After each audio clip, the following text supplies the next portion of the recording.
के हम देसी बालक गामा के। एक गेड़ी में सैड बिठाला तेरे जैसी सुंदरा ने, फिर जैक स्पैरो बनकर डावा डॉलर देख समुद्रा में। कलम गुरूद मेरी ठेठ सी बोली हरियाणे ते दरअसल में, उठ का कोई जानदा नहीं जब बाजा ओका सर्कल में।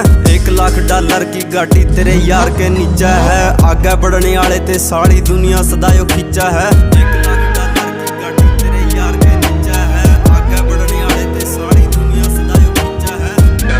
वैसे अपने बोलूं तो मैं हरियाणा में गाड़ प्यार तो क्या करे, जब छो आ जाए ना जब मारा करे गाड़ ना बक्या करे। मारी रीस तू के करेगी हम देसी बालक,